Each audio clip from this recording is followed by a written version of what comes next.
ओम शांति। ओम शांति। आज की तारीख है 22 अक्टूबर 2021। साकार महावाक्य। बाबा कहते, मीठे बच्चे, माया से डरो मत, माया से डरो मत। भल कितना भी भुलाने की कोशिश करे लेकिन थको नहीं। भल कितना भी भुलाने की कोशिश करे लेकिन थको नहीं। माया से डरो मत। भल कितना भी भुलाने की कोशिश करे लेकिन थको नहीं। अमृत वेले उठ, याद में रहने का पूरा पूरा पुरुषार्थ करो। अमृत वेले उठ, याद में रहने का पूरा पूरा पुरुषार्थ करो। बाबा कहते, मीठे बच्चे, माया से डरो मत। भल कितना भी भुलाने की कोशिश करे लेकिन थको नहीं। थक जाते हैं ना, ये रोज रोज भूलना, फिर रोज याद करना, फिर भूल जाना, फिर याद कराना, थकावट हो जाती है। भूलना याद करना, भूलना याद करना, तो थक जाते हैं। तो बाबा कहते हैं, डरो नहीं माया से और थको नहीं। ना डरो ना थको, आप पुरुषार्थ करो। अमृत वेले उठने की आदत हो और उसमें आपको याद करने का अभ्यास हो तो आप थकोगे नहीं। और इंटरेस्ट से रोज रोज उठकर नई नई नवीनता के साथ आप और अभ्यास करोगे और आत्मा में शक्ति की अनुभूति भी होगी। ऐसा नहीं कि अनुभव नहीं होगा, अनुभव तो होगा। जब रोज नए नए तरीके से आप करते हो तो अनुभव भी जरूर होता है, आत्मा में शक्ति आती है। तो याद से ही तो शक्ति आएगी ना। इसे थको नहीं और ना ही माया से डरो। वो भुलाने की कोशिश करेगी, आप याद करो। वो आपको थकाने की कोशिश करेगी, आप थको नहीं। साथ कौन है ये जब याद रहेगा ना, तो ना तो थकावट होगी, ना उसकी कोशिशों में आपको मूंझना पड़ेगा। आप सदा अलर्ट रहेंगे। थकना नहीं है, ठीक? थकना नहीं है। आज का प्रश्न, पुरुषार्थ में आगे नंबर कौन से बच्चे लेते हैं? ना, पुरुषार्थ तो सभी कर रहे हैं, पर आगे नंबर कौन से बच्चे लेते हैं? माना वो कौन से बच्चे होते हैं जो पुरुषार्थ में आगे नंबर लेते हैं?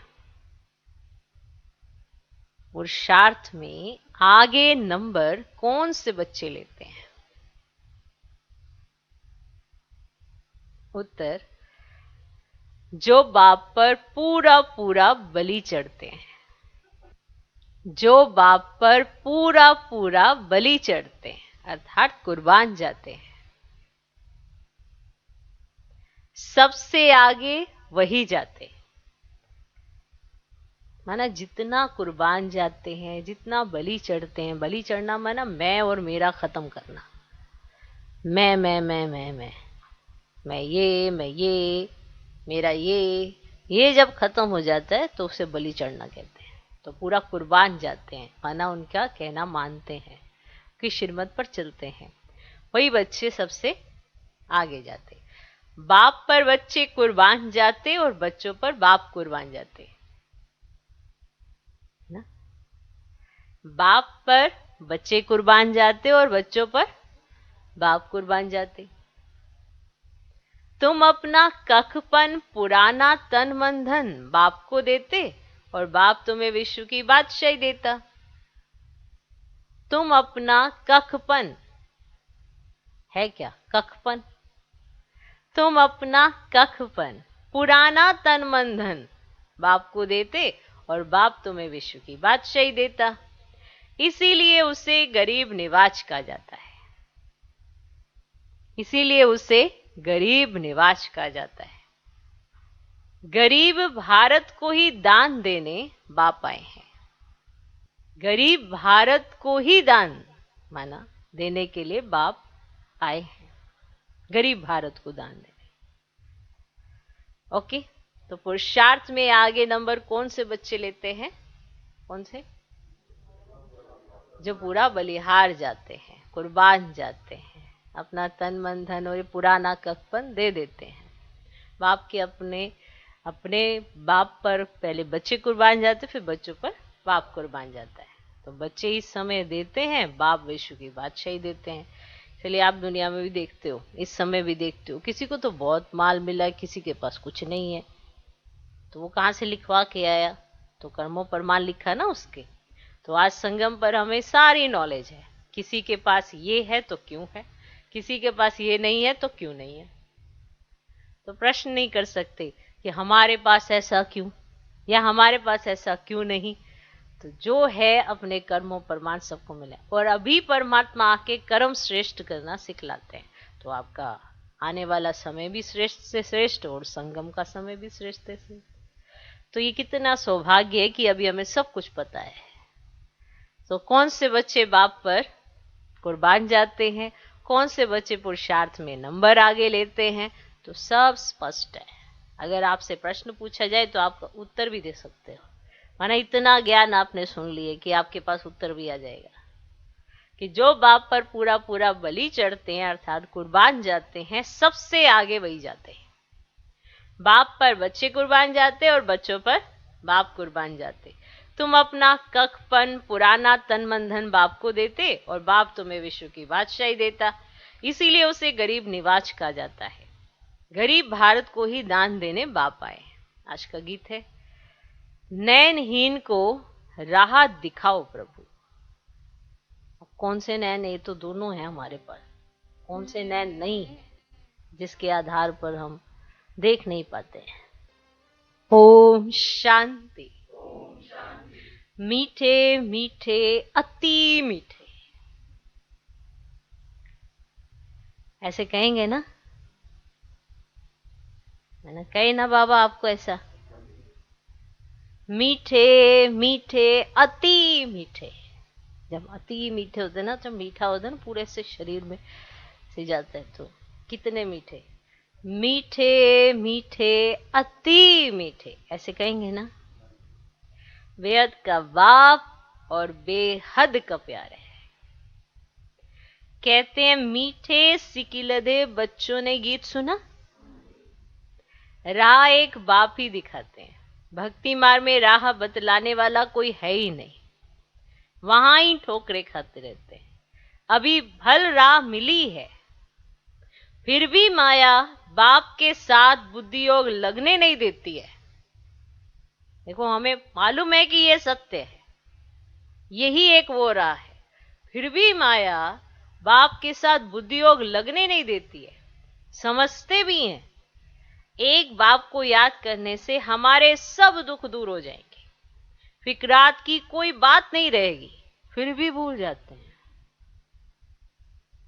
फिर भी भूल जाते हैं, फिर भी फिक्र करते हैं, इसकी फिक्र उसकी फिक्र, और फिक्र फिक्र में ही बाप को भूल जाते हैं। कमाल है ना? जिसने सारी फिक्रें दूर करनी हो उसे फिक्र में ही भूल जाते हैं। कमाल है। तो मालूम भी है कि एक बाप ही ये राह दिखाता, फिर भी माया बाप के साथ बुद्धि योग लगने नहीं देती है। समझते भी हैं एक बाप को याद करने से हमारे सब दुख दूर हो जाएंगे, फिक्रात की कोई बात नहीं रहेगी, फिर भी भूल जाते हैं कि अगर हम पर कोई दुख आया है, कष्ट है या कोई भी फिक्र है, वो याद से दूर हो सकती है, फिर भी ये बात हम भूल जाते हैं। बाप कहते अपने को आत्मा समझ, मुझ पतित पावन बाप को याद करो। बाप ज्ञान का सागर है ना, वही गीता ज्ञान दाता है, स्वर्ग की बादशाही अथवा सदगति देते हैं। कृष्ण को ज्ञान का सागर नहीं कह सकते, सागर एक ही होता है। इस धरती के चारों तरफ सागर ही सागर है, सारा सागर एक ही है। क्लियर? दो सागर नहीं है, एक ही सागर है। फिर उनको बांटा गया है। सुन रहे हो? ज्योग्राफी, ज्योग्राफी समझ आ रही? सागर सारा एक ही है, फिर उनको बांटा गया है। तुम विश्व के मालिक बनते हो तो सारा सागर धरनी के मालिक तुम बनते हो, ऐसे कोई कह ना सके ये हमारा टुकड़ा है। ऐसे वहां पे कोई नहीं कहेगा कि ये हमारा टुकड़ा है, हमारी हद के अंदर ना आओ, ऐसा कोई नहीं कहेगा। यहां तो सागर में भी टुकड़े टुकड़े कर दिए। तुम समझते हो सारा विश्व ही भारत था जिसके तुम मालिक थे। गीत भी है, बाबा आपसे हम विश्व की बादशाही लेते हैं, जो कोई छीन ना सके। यहां देखो पानी के ऊपर भी लड़ाई है। एक दो को पानी देने के लिए लाखों रुपया देना पड़ता है। तुम बच्चों को सारे विश्व की राजाई कल्प पहले मिसल मिल रही है। बाप ने ज्ञान का तीसरा नेत्र दिया है। ज्ञान दाता है ही परम पिता परमात्मा। इस समय आकर ज्ञान देते हैं, माना समझ देते हैं क्या है, कैसे है, क्या हुआ, सब कुछ क्लियर है।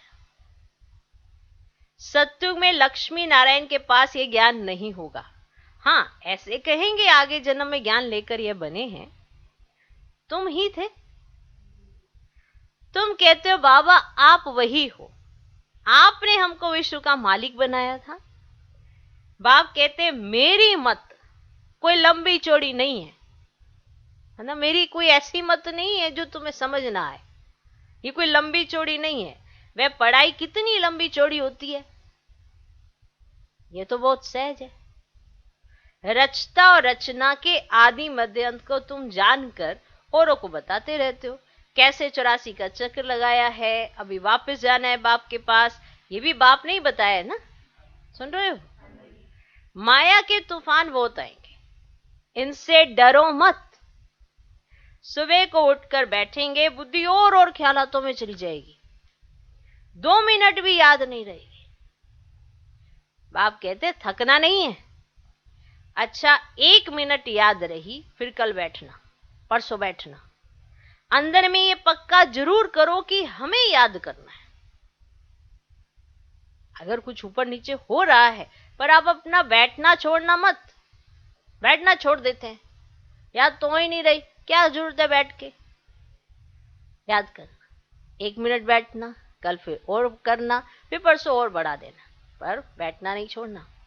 अंदर में ये पक्का जरूर करो कि हमें याद करना है। अगर कोई विकार में जाता होगा फिर तो बहुत तूफान आएंगे। पवित्रता ही मुख्य है। आज ये दुनिया पतित वैशाल्य है, कल पावन शिवालय होगा। जानते हो ये पुराना शरीर है, जानते हो। बाप को याद करते रहेंगे तो कोई भी समय शरीर छूट जाए तो स्वर्ग में चलने लायक बन जाएंगे। अगर आप बाबा को याद करते रहेंगे फिर तो किसी भी समय आपका शरीर छूटे तो आप स्वर्ग में तो चलने लायक बन जाएंगे ना। बाप से कुछ ना कुछ ज्ञान तो सुना है ना। ऐसे भी हैं जो यहां से भागंती हो गए हैं, फिर भी आकर अपना वर्षा ले रहे हैं।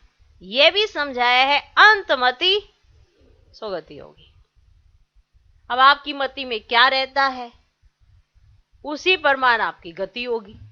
इसलिए मति पर बड़ा ध्यान रखना पड़ता है। कैसी है मेरी मति, वही होगी गति।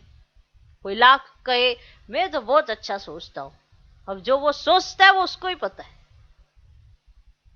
और उसी परमान उसकी गति होगी। इसलिए अभ्यास बहुत जरूरी है।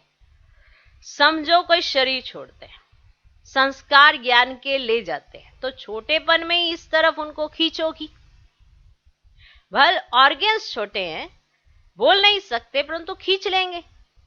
छोटेपन से ही संस्कार अच्छे होंगे, सुखदायी बनेंगे, वो सबको सुख देते होंगे। सुन रहे हो? आत्मा कोई बाप सिखलाते हैं ना, जैसे बाप मिलिट्री वालों का मिसाल समझाते हैं, संस्कार ले जाते हैं, जो लड़ाई में फिर भर्ती हो जाते हैं, है ना। उनके परिवार में कोई भी ऐसा नहीं होता जो लड़ाई में ऐसे भर्ती होता हो, लेकिन उनके संस्कार हैं पिछले जन्म के, उनके साथ होते हैं, तो इस जन्म में भी वो उसमें भर्ती होना चाहिए। जैसे शास्त्र पढ़ने वाले संस्कार होते हैं ना उनके, तो छोटेपन में ही वो शास्त्र कंठ हो जाते हैं, उनकी महिमा भी निकलती है। तो यहां से जो जाते हैं तो छोटेपन में महिमा निकलती है। आत्मा ही ज्ञान धारण करती है ना, बाकी रहा हिसाब किताब चुकतू करना पड़ता है। अब स्वर्ग में तो आएंगे ना, बाप के पास आकर मालिकम सलाम करेंगे, आएंगे ना, तो प्रजा तो ढेर बनेगी, बाप से तो वर्षा लेंगे। पिछाड़ी में ही तो कहा है, अहो प्रभु तेरी लीला परम्पार। अभी तुम समझते हो, अहो बाबा आपकी लीला ड्रामा प्लान अनुसार ऐसी है। बाबा आपका एक्ट सभी मनुष्य मात्र से न्यारा है। जो बाप की अच्छी सर्विस करते हैं उनको फिर इनाम भी बड़ा अच्छा मिलता है, विजयवाला में पिरोए जाते हैं। यह है रूहानी ज्ञान जो बाप रूहों को देते हैं ना। मनुष्य तो सब शरीरों को ही याद करेंगे, कहेंगे शिवानंद, गंगेश्वरानंद आदि ये ज्ञान देते हैं। यहां तो कहेंगे निराकार शिव बाबा ज्ञान देते हैं। मैं ऊंचते ऊंच हूं, मुझ आत्मा का नाम है शिव, और शिव परमात्मा नमः कहते हैं। तुम फिर ब्रह्मा विष्णु शंकर को कहेंगे देवताए नमः। अब ये भी रचना है, उनसे कोई वर्षा नहीं मिल सकता है। तुम आपस में भाई भाई हो, भाई को याद करने से वर्षा नहीं मिलेगा। ये भी तुम्हारा भाई है, कौन स्टूडेंट है ना, पढ़ रहे हैं, इनसे वर्षा नहीं मिलेगा। ये खुद भी वर्षा पा रहे शिव बाबा से।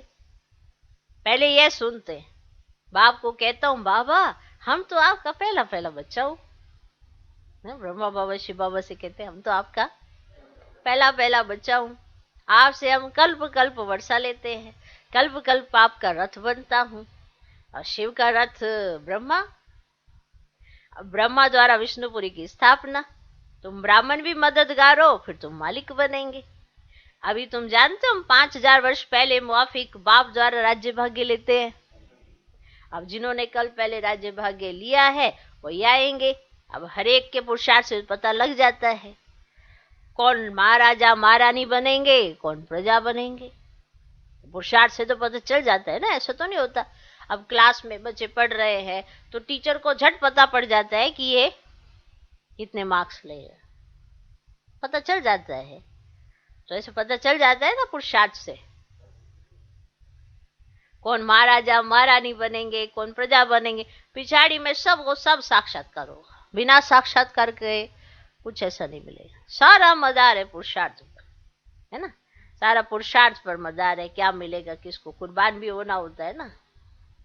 तो बाप कहते मैं गरीब निवाज हूं, तुम गरीब ही मुझ पर कुर्बान होते हो। अब दान हमेशा गरीब को ही तो दिया जाता है। अब समझो कोई कॉलेज बनवाते हैं, वे कोई गरीबों को दान नहीं होता। अब कॉलेज बनवाया तो ये कोई गरीबों को दान थोड़ा किया, वे कोई ईश्वर अर्थ होता ही नहीं है, परंतु दान तो करते हैं ना। अब कॉलेज खोलते हैं तो उनका फल मिलता है। अब दूसरे जन्म में अच्छा पढ़ेंगे, ये आशीर्वाद मिलती है उनको। समझे, ये बड़ी विचित्र कहानी। जो हॉस्पिटल बनाते हैं उनको अगले जन्म में तंदुरुस्ती मिलती है। जो ऐसे यूनिवर्सिटी कॉलेज और ऐसे खोलते हैं तो अगले जन्म में उनको पढ़ाई अच्छी मिल जाती है। तो ये सब हिसाब है। अब उन्होंने दान तो नहीं किया, लेकिन उन्होंने कर्म ही ऐसा कर दिया जिससे उनको पढ़ाई मिल जाएगी अगले जन्म में। माना उनकी बुद्धि अच्छी होगी, जो पढ़ेंगे झट याद हो जाएगा। तो वह सारा हिसाब इस समय बता देता है। हॉस्पिटल खोले होंगे तो तंदुरुस्ती मिलेगी, अब कॉलेज खोला होगा तो पढ़ाई मिलेगी। अब ये कोई दान थोड़े किया उन्होंने कर्म ऐसा कर दिया, तो उसके रिटर्न में उनको फल तो मिलेगा ना। देखो कितनी वंडरफुल बात है। कोई सोचता है कि दान करने से ही राजा बन सकते हैं, दान करने से ही ऐसा मिलेगा। तो ये भी तो देखो उन्होंने कर्म ही ऐसे कर दिए जिसका उनको एवजा मिलता रहेगा, सबकी बहुतों की आशीर्वाद मिलेगी, तो उसके रिटर्न में उनको ये मिलेगा। समझा। कॉलेज खोलते हैं तो उनका फल मिलता है, दूसरे जन्म में अच्छा पढ़ेंगे। इसलिए तो इस जन्म में क्या कहते हैं, आप रूहानी हॉस्पिटल खोलो, यूनिवर्सिटी खोलो, तो दोनों मिलेगा आगे के जन्मों में। वंडरफुल है ना, वंडरफुल। तो कॉलेज खोलते हैं तो उनका फल मिलता है, उनको दूसरे जन्म में अच्छा पढ़ेंगे, आशीर्वाद मिलती है। भारत में इस सबसे जास्ती दान पुण्य होता है। इस समय तो बहुत दान होता है। तुम बाप को दान करते हो, बाप तुमको दान करते हैं। देखो ये कैसा लेन देन, तुम बाप को दान करते हो, बाप तुमको दान करते हैं। तुमसे कखपन ले, तुमको विश्व की बादशाही देते हैं। इस समय तुम तन मन धन सब आपको दान में देते हो। वो लोग तो मरते हैं ना तो विल करके जाते हैं, फलाने आश्रम को देना, या ये आर्य समाज ले लेवे, ऐसे मानो विल कर देते हैं। तो वास्तव में दान गरीबों को देना होता है, जो भूखे होते हैं। अभी भारत गरीब है ना, स्वर्ग में भारत कितना साहूकार होता है। तुम जानते हो वहां जितना अनाज धन आदि तुम्हारे पास होता है उतना और कोई के पास नहीं हो सकता।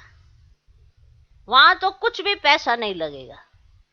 मुट्ठी चावल दान करते हैं तो रिटर्न में 21 जन्मों के लिए महल मिल जाते, जागीर भी मिलेगी। अभी तत्व भी तमो प्रधान होने के कारण दुख देते हैं, वहां तत्व सतो प्रधान होते हैं। तुम जानते हो सत्व में कौन कौन आएंगे? जानते हो सत्युग में कौन कौन आएंगे? फिर द्वापर में फलाने फलाने आएंगे। अब कलयुग के अंत में छोटी छोटी टालियां मठ पंथ आदि निकलते रहते हैं ना। अभी तुम्हारी बुद्धि में झाड़ ड्रामा आदि की नॉलेज है, तो ऐसे क्या होता है जो ये मठ पंथ टाल टालियां, इसमें ऐसे कई चमत्कार देखने को मिलते हैं कलयुग के लास्ट में। तो सब उससे प्रभावित होकर कहते हैं ये देखो भगवान है यहाँ पे, और भगवान आता है तो कोई चमत्कार नहीं दिखाता, कुछ नहीं करता है, साधारण बस समझाता है, पढ़ाता है, श्रेष्ठ कर्म सिखलाता है, ये करो तो ये होगा, ऐसे सिखाता है। कोई जादू वो ऐसे करके नहीं दिखाता, जबकि उसके बच्चे करते हैं। बड़ा वंडर है। किसी के हाथ में ऐसी होती है कला तो वो ऐसा करते हैं, बाप नहीं करता है। कमाल है। तो कलयुग के अंत में छोटी छोटी टालियां मठ पंथ आदि निकलते हैं। अभी तुम्हारी बुद्धि में झाड़ ड्रामा आदि की नॉलेज है, बाप के पाठ को भी जानते हो। महाभारत लड़ाई में दिखाते हैं 5 पांडव बचे। अच्छा फिर क्या हुआ? जरूर जो राजयोग सीखे वही जाकर राज्य करेंगे ना। आगे तुम भी कुछ जानते थोड़े ही थे। बाबा भी गीता आदि पढ़ते थे, नारायण की भक्ति करते थे। गीता के साथ भी ना बहुत प्यार था, है ना। गीता अपने साथ ही रखते थे, ट्रेन में जाते थे तो भी गीता पढ़ते थे। अब देखते हैं कुछ भी समझा नहीं, डिब्बी में ठिकरी।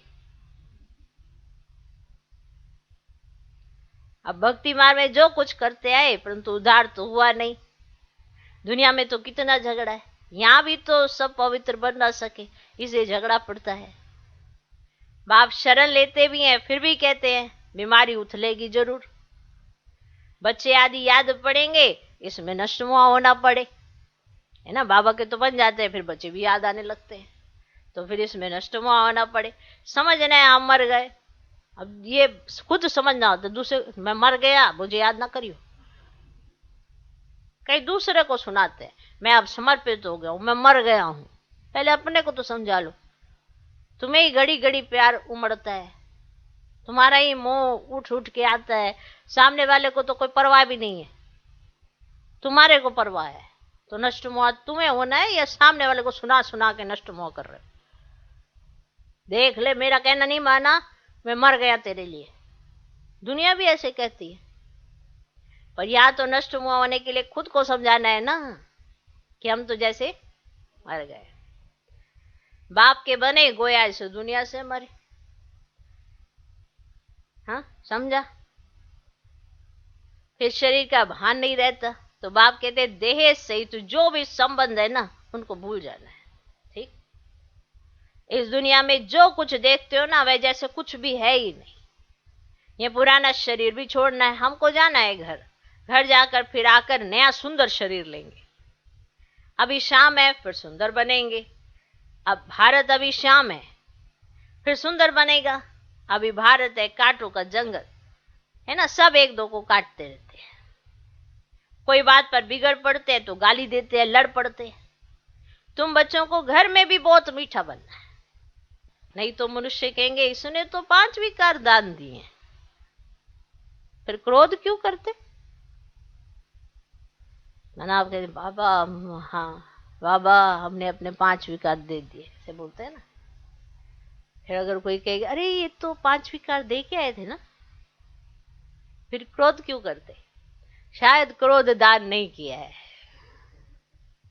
बाप कहते बच्चे झोली में 5 विकार दान में दे दो तो तुम्हारा ग्रहण छूट जाएगा। चंद्रमा को ग्रहण लगता है ना, तुम भी अब संपूर्ण बनते हो तो बाप कहते ये विकार दान में दे दो, तुमको स्वर्ग की बादशाही मिलती है। आत्मा को बाप से वर्षा मिलता है। आत्मा कहती है इस पुरानी दुनिया में बाकी थोड़ा टाइम है, काम उतार देना है, ख्यालात कोई भी उतार देने चाहिए। बाबा जानते हैं अनेक प्रकार के ख्यालात आएंगे, धंधे के ख्यालात आएंगे। भक्ति मार्ग में भक्ति करते समय ग्राहक धंधाधोरी याद पड़ता है तो फिर अपने को चुटकी से काटते हैं। हम नारायण की याद में बैठा हूं फिर भी ये बातें याद क्यों आई, तो यहां भी ऐसे होता है। जब इस रूहानी सर्विस में अच्छी रीति लग जाते हैं तो फिर समझाया जाता है अच्छा छोड़ो धंधाधोरी को। जब अच्छी रीति लग जाते हैं तब समझाया जाता है बाबा की सर्विस में लग जाओ। कहते हैं छोड़ो तो छूटे, देह अभिमान छोड़ते जाओ, सिर्फ बाप को याद करो तो बंदर से मंदिर लायक बन जाएंगे। भ्रमरी का, कछुए का सब मिसाल बाप देते हैं ना, तो जो फिर भक्ति मार्ग में वो लोग दृष्टांत देते हैं। समझ में आया? अभी तुम जानते हो कीड़े कौन है? तुम वो ब्राह्मणी है ना, तुम भू भू करती हो। ये दृष्टांत अभी का है ना, वह बता ही ना सके। त्योहार आदि सब इस समय के हैं। सतयुग त्रेता में तो कोई त्योहार होता ही नहीं, ये सब है भक्ति मार्ग के। अब देखो कृष्ण जयंती थी, कृष्ण मिट्टी का बनाया, उनकी पूजा की, फिर जाके लेक में डुबो दिया। अभी तुम समझते हो ये क्या करते हैं? यह है अंधश्रद्धा। तुम किसको समझाएंगे, वे समझेंगे नहीं। कोई को बीमारी आदि हुई तो कहेंगे देखो तुमने कृष्ण की पूजा छोड़ दी ना, इसलिए यह हाल हुआ है। ये जो तुम्हारा हाल हुआ है ना, तुमको बीमारी लग गई है, ये तुमने कृष्ण की पूजा छोड़ दी थी ना, इसलिए तुम्हारा ये हाल हुआ है। ऐसे बहुत ही आश्चर्य व सुनंती, कथनती, भागंती हो जाते हैं। इसीलिए ब्राह्मणों की माला बन नहीं सकती। ब्राह्मण बने फिर किसी ने कुछ कह दिया तो वो बुद्धि में झट बैठ जाता है। कोई बीमारी आ गई तो कहेंगे देखो तुमने ये करना छोड़ा है ना, इसे तुम्हारे साथ ऐसा हुआ है। तुमने भक्ति पूजा पाठ छोड़ी है ना, इसे तुम्हारा। और फिर जो होता है वो सुन लेता है और वो मान लेता है, बस फिर वो भागंती हो जाता है। इसलिए ब्राह्मणों की माला नहीं बन सकती। अब ऊंचते ऊंच ये ब्राह्मण कुल भूषण है, परंतु उनकी माला बन नहीं सकती। अब तुम्हारी बुद्धि में शिव बाबा की माला है, फिर हम जाकर सत्युग में नंबरवार विष्णु की माला के दाने बनेंगे। तुम्हारा एक एक अक्षर ऐसा है जो कोई समझ ना सके। बाप पढ़ाते रहते हैं, वृद्धि को पाते रहते हैं। प्रदर्शनी में तो कितने आते हैं, कहते भी हम आकर समझेंगे, फिर गए घर में और खल्लास कह के जाते हम आएंगे वहां की वहां रही। कहते प्रभु से मिलने के लिए राह बहुत अच्छी बताते हैं, परंतु हम उस पर चले वर्षा लेवे ये बुद्धि में नहीं आता। बहुत अच्छी सेवा कर रही है ब्रह्मा कुमारियां, बहुत अच्छी, ऐसे माना तारीफ तो कर देते हैं बस। अरे तुम भी समझो ना, तुम भी तो समझो ना। अब जिस्मानी सर्विस करते रहते हो, अब ये रूहानी सेवा करो। अब सोसाइटी की तो सेवा तो सभी मनुष्य करते रहते हैं ना, मुफ्त में तो कोई सेवा नहीं करते, नहीं तो खाएंगे कहां से। अभी तुम बच्चे बहुत अच्छी सेवा कर रहे हो, तुमको भारत के लिए बहुत तरस पड़ता है ना, हमारा भारत क्या था, फिर रावण ने किस गति में लाया है। अब हम बाप की श्रीमत पर चल वर्षा जरूर लेंगे। अभी तुम जानते हो हम है संगम योगी, जानते हो। अब बाकी सब क्या है, कलयुगी। हम उस पार जा रहे हैं। जो बाप की याद में अच्छी रीति रहेंगे ना, वैसे बैठे बैठे याद करते करते शरीर छोड़ देंगे, बस फिर आत्मा वापिस आएगी नहीं। बैठे बैठे बाप की याद में गया तो बैठे बैठे बाप की याद में गया। यहाँ हठ योग आदि की तो कोई बात ही नहीं। जैसे देखते हो ना ध्यान में बैठे बैठे चले जाते हैं, वैसे तुम बैठे बैठे ये शरीर छोड़ देंगे। सूक्ष्म वतन जाकर फिर बाप के पास चले जाएंगे। जो याद की यात्रा की बहुत मेहनत करेंगे वे ऐसे शरीर छोड़ देंगे। माना उनका इतना अच्छा अभ्यास होगा कि उन्हें किसी तकलीफ की वजह से शरीर नहीं छोड़ना होगा, वो नेचुरल ऐसे शरीर छोड़ेंगे। साक्षात्कार हो जाता है। जैसे शुरू में तुमको बहुत साक्षात्कार हुए, वैसे पिछाड़ी में भी तुम बहुत दिखेंगे। अच्छा, मीठे मीठे सिकिलधे बच्चों प्रति माता पिता बाप दादा का याद प्यार और गुड मॉर्निंग। रूहानी बाप की रूहानी बच्चों को नमस्ते। हम रूहानी बच्चों की भी रूहानी बाप को नमस्ते नमस्ते नमस्ते। Good morning good morning good morning. धारणा के लिए मुख्य सर, पहला पॉइंट, मंदिर लायक बनने के लिए देह अभिमान छोड़ देना है। मंदिर लायक बनने के लिए देह अभिमान छोड़ देना है। रूहानी सेवा में लग जाना है।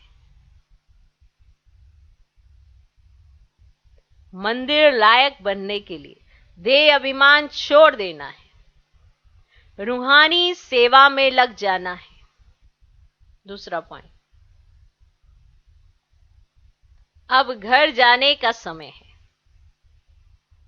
अब घर जाने का समय है, इसलिए जो भी हिसाब किताब है, धंधे धोरी के ख्यालात हैं, उन्हें उतार देना है।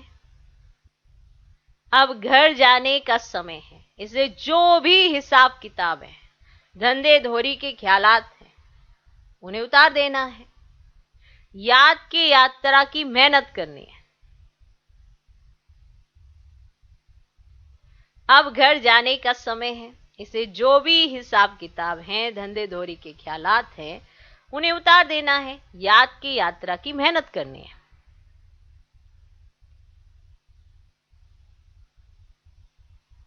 आज का वरदान ध्यान से सुनना। वरदान, योग युक्त स्थिति द्वारा, योग युक्त स्थिति द्वारा सूक्ष्म व कड़े बंधनों को क्रॉस करने वाले बंधन मुक्त भव।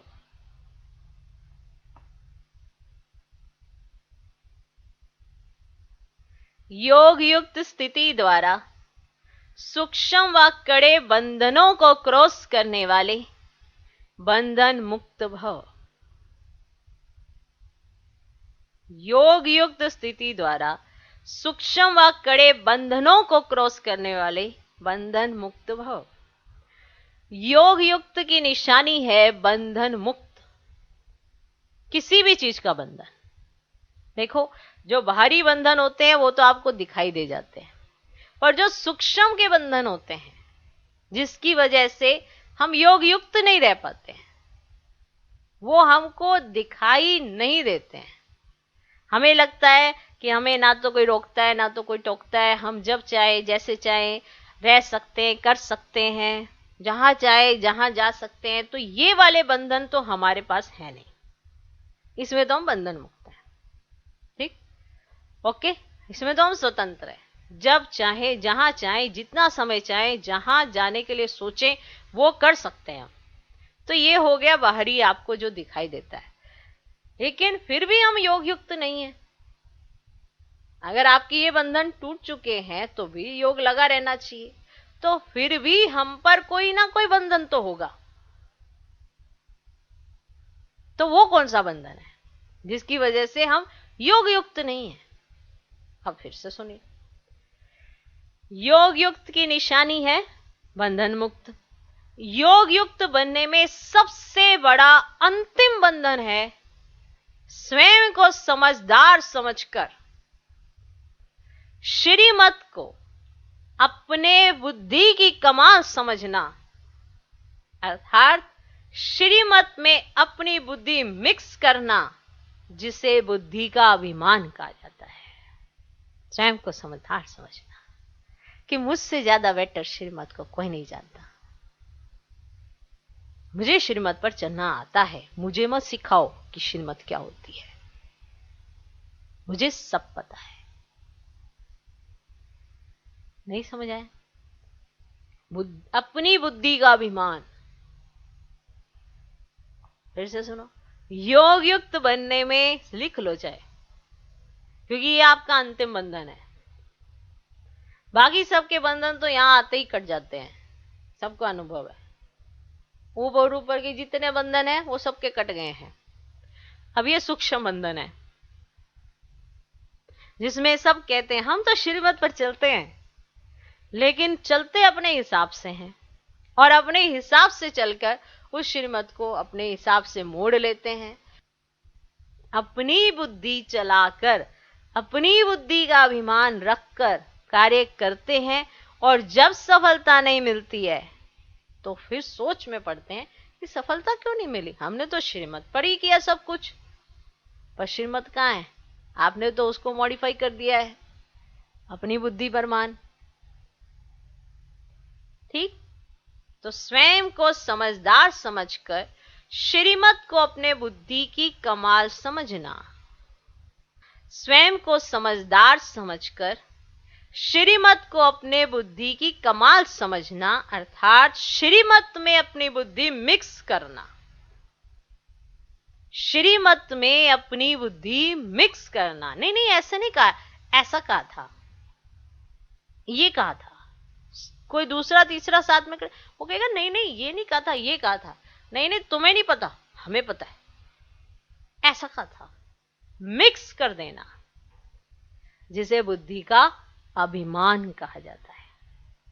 दूसरा, अब दूसरा पॉइंट सुनिए, माना क्यों हम योग युक्त नहीं है, क्यों हमारे बंधन जो आउटर दिखाई देते हैं वो तो कट गए हैं, पर सूक्ष्म में कौन से बंधन नहीं कटे हैं। एक तो हमें बुद्धि का अभिमान रहता है, हम श्रीमत में अपनी मनमत मिक्स कर देते हैं और फिर रिजल्ट नहीं मिलती है, माना बंधन तो है इसलिए हम योग युक्त नहीं है। दूसरा, जब कभी कोई कमजोरी का इशारा देता है, अगर कोई आपको आपकी कमजोरी बताता है अथवा बुराई करता है, ध्यान से सुनना, ये वाला लक्षण बड़े आसानी से नजर आ जाएगा। अगर कोई आपको आपकी कमजोरी बताता है कि ये आपकी कमजोरी है, ना ना ना ना ना ना ना, ये कमजोरी थोड़ा, या कोई आपकी बुराई बताता है, बुराई करता है, यदि उस समय जरा भी व्यर्थ संकल्प चला तो भी बंधन है। माना किसी ने आपकी कमजोरी का इशारा दिया, किसी ने आपकी बुराई की और आपके अंदर व्यर्थ संकल्प चल गया कि क्यों ये मेरी कमी बता रहा है, आज तक तारीफ तो इसने कभी करी नहीं, मेरी कमी बताने वाला ये है कौन, क्यों मेरी बुराई कर रहा है। अगर इस तरह का आपका व्यर्थ संकल्प चल गया तो भी बंधन है, क्योंकि आप डिपेंडेंट हो। तो ये भी तो एक तरह का बंधन है। जब इन बंधनों को क्रॉस करके हार जीत निंदा स्तुति में समान स्थिति बनाओ, तब कहेंगे संपूर्ण बंधन मुक्त, तब आप योग युक्त रहेंगे, कंप्लीट। जब इन बंधनों को क्रॉस करके हार जीत निंदा स्तुति में समान स्थिति बनाओ, तब कहेंगे संपूर्ण बंधन मुक्त। बताओ, आज का स्लोगन, पहले सोचना फिर करना, यही ज्ञानी तू आत्मा का गुण है। पहले सोचना फिर करना, यही ज्ञानी तू आत्मा का गुण है। यानी कि पहले कर लो फिर सोचने बैठो, ये गलत बात है। पहले सोचो फिर कोई एक्ट में लाओ, बिना सोचे कुछ भी कर देना ये ज्ञानी के लक्षण नहीं होते हैं। पहले सोचो फिर करो, यही ज्ञानी तू आत्मा